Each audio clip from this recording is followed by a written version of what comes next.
If you want to connect USB flash drive to POCO F7, then you can use the USB-C port or charging port at the bottom.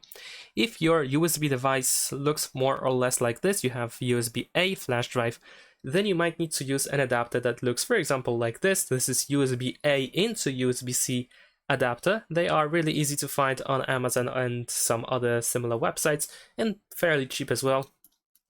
So once we connect the flash drive to the adapter, then of course we can plug it into the phone like this.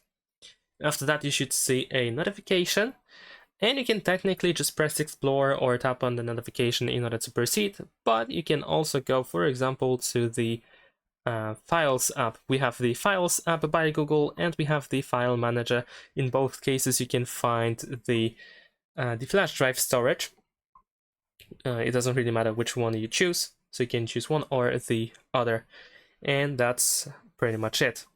So over here in this case, we need to go to storage in order to find the USB device. Thanks for watching, leave a like and subscribe.